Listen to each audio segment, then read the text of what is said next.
Most players think beating a defender is about having the fastest feet or the flashiest skills. They think if they can just master the elastico or a triple step over, they'll suddenly become unguardable. They are wrong. Beating a defender isn't a physical battle, it's a mental one. It's about manipulation.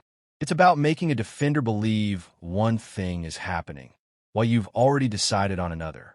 If you've ever felt stuck when facing a fullback, or if you find yourself constantly passing backward because you're afraid of losing the ball, this video is for you. Give me the next 10 minutes, and I'm going to give you the universal protocol to dismantle any defender, regardless of their size, speed, or experience. This is the How to Beat Any Defender Masterclass. Let's get into it. The biggest mistake players make happens before they even touch the ball. They sprint directly at the defender at 100 miles per hour. When you do this, you do the defender's job for him. You take away your own space and your own time to react. To beat a defender, you must first freeze them. Think of it like a predator and prey. If you run straight at them, they drop their off-center foot and prepare tackle. Instead, I want you to approach at a controlled cruise, roughly 60 to 70% of your max speed. Why?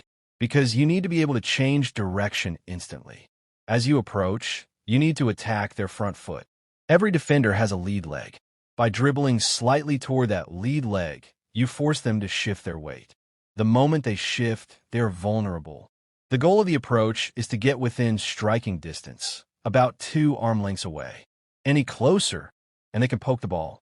Any further, and they have time to recover. This is the dead zone. Once you enter the dead zone, the clock starts. Now that you've frozen them in the dead zone, you have to move their center of gravity.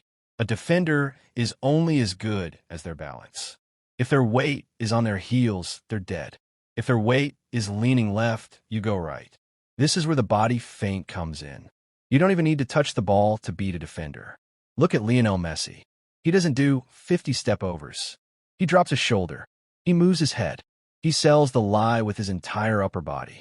When you're in that 1v1 moment, use your eyes. Look into the space you don't intend to go. Dip your shoulder low. Plant your non-dribbling foot firmly, as if you're about to explode in that direction. The elite secret? The double sell. Most defenders expect one move. They've watched film too. If you feint left, they might stay balanced. But if you feint left, then jab back right, and then explode, they will crumble. You're playing with their nervous system. You're making them guess, and the moment a defender guesses, they've already lost. The feint is the question. The explosion is the answer. The most dangerous weapon in football isn't top speed. It's acceleration. You beat any defender by creating a speed gap. Once you've manipulated the defender and shifting their weight, you must explode into the space behind them. This isn't a gradual increase in speed. It is a 0 to 100 burst. When you make your move, your first touch needs to be aggressive. It shouldn't be a tiny touch under your body. It should be a lead touch, roughly 2 to 3 yards into the open space. This forces a race. And since you know where you're going and the defender has to turn their hips to catch up, you will win that race every single time. Remember, shoulder across. As you bypass the defender, lean your shoulder into their path. This is called sealing. If you put your body between the defender and the ball, they can't tackle you without going through your back. That's either a successful take-on or a foul. Both are wins for you. What happens if the defender is elite? What if they don't bite on the first feint? This is what separates the YouTube tricksters from the best soccer players. If your first move doesn't work, do not panic. Do not stop the ball.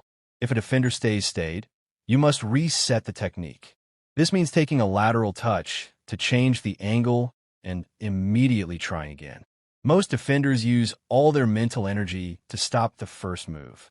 They almost always relax for a split second after they think they've contained you. That is when you strike.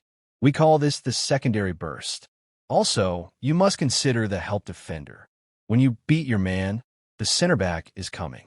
Your next touch after beating your man shouldn't just be about speed. It should be about your next action. Are you shooting? Are you crossing? The best 1v1 players in the world are already looking at the next defender before they've even finished beating the first one. At the end of the day, beating a defender is about arrogance. Controlled, professional arrogance. When you have the ball at your feet, you are the one in control. The defender is reacting to you. They're scared of being embarrassed. They're scared of being the reason their team loses. Use that. Stop thinking about the move you want to do and start thinking about the space you want to take. Approach, freeze, manipulate, explode. That is the technique. If you want the specific drills to master the footwork we talked about today, I've put together a free ebook in the description. It covers the 5 specific touches you need to master to make this second nature. Stop playing scared. Start dominating. If you found this guide helpful, hit the like button and subscribe to the best soccer. I'll see you in the next one.